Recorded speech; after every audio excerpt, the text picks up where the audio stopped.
Šodien mēs esam Pilsrundāles Dzirnavās, tāda vēsturiska vieta. Un pats interesantais, ka šodien mums pats saimnieks uztaisīs ekskursiju, parādīs, kā te viss notiekās, kas te vispār ir. Rīktīgi forša vieta. Gaidiet!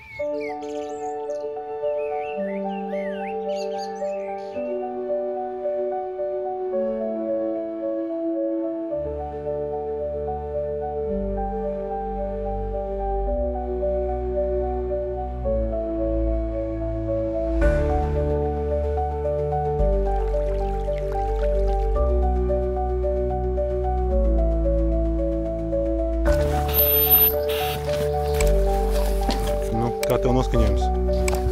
Super, pasties pēc laiciņš.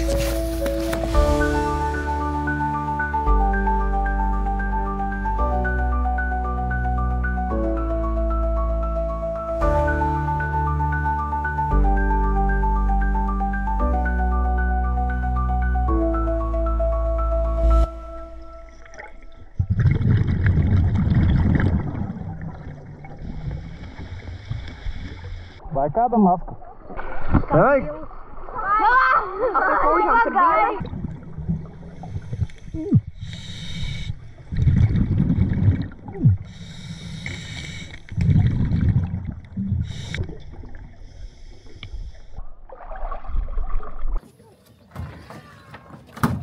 Pirmais atradums airiņš. Ko Marina? iPhone-iņš. Kaut kāds vecāks modelīs izskatās. Varētu būt sen zem ūdens. Brilles firmu neredzu. Kas tas varētu būt? Vēl viens brilles. Kāds palika bez peltšortiem. Kā zem ūdens? Es domāju, ka te ir daudz kaut kā zem ūdens, bet te ir ļoti duļķēns. Tāds, duļķis, te ir kaut kāda metāla detektora, tikai kaut ko tādu vienīgais iet. O, kas tas tāds ir? Kāds interesants, jā. Kad interesanti pudelīte. Tartu, Igaunijas Tartu kaut kāds ražojums. Kas tas varētu būt? Konkursiņiem būs visādi mānekļi. Pasaki vēlreiz vizulis. Vizulis! Pateic, kādreiz Wobler atrada. Pateic, kāds viņš interesants ir. Daudz ļoti stikla pudeles. Katamarāns pilns ar taru. Stikla pudeles. Konservu buņģas. Kas vēl likās interesants, bija šī krūzīte. Kaut kāds kafijas. Gan jau modernā. Šitāda burciņa vēl arī interesanta bija. Bet pa lielam ir miskaste. Vismaz attīrījām tuvākos ūdeņus. Šīs te makšķernieki noteikti zinās, kas tas ir. Nezinu, kā pareizi saucās. Kārtībā, tīrībā. Kas pa kroseni? Jordani. Dīzeli. Dīzelīši. Klāsies, kārtējies dārgais atradums.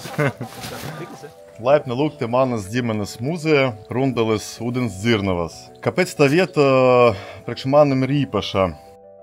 Dēļ tam, ka mans vectēvs Voldemārs Bergmanis tos nopirka sadegušas 1925. gadā. Un pašas Dzirnavas ir ar datumu 1825. gadā. Šajā vietā jūs varat redzēt manas ģimenes dinastiju Voldemāra Bergmani, kurš nopirka tās Dzirnavas 1925. gadā. Manu vectēvu Induli Bergmani, manu tēvu, māsu un mani. Tā ir tā daļa no Spararāta, ko pionieri jau nevarēja iznest. To Spararātu es dabūju šeit Gretnē lejā, tāpēc, ka ar laiku, protams, tas viss aizgāja bojā.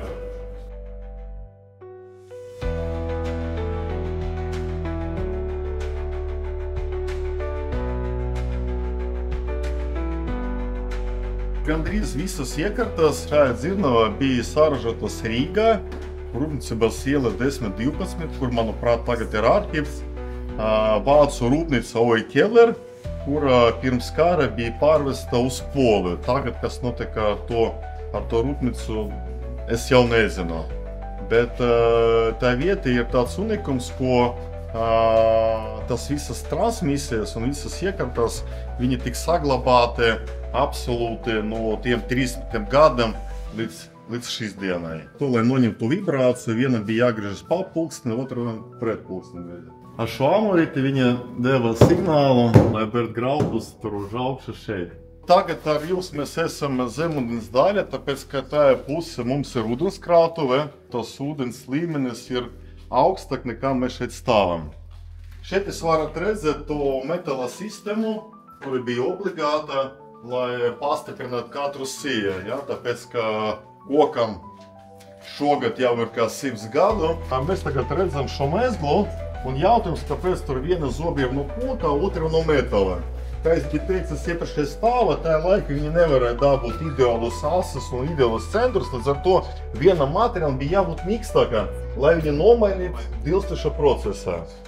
To procesu viņi dienas sākumā varēja uzsākt un dienas beigas tikai pabeigt. Un strādāja cilvēki pa 18 stundām, bija tikai viena gara maiņa, un maiņas bija no 8 līdz 14 cilvēkiem, tas ir atkarīgi no tā, kādas frakcijas viņi tur gribēja dabūt.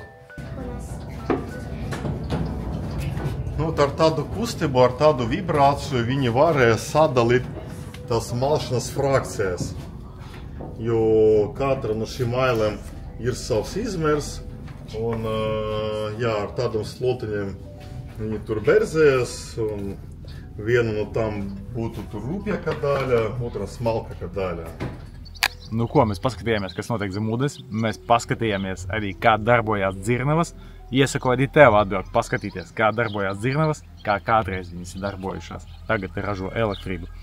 Un vispār tā ir superīga vieta. Iesakam apmeklēt. Tiekās.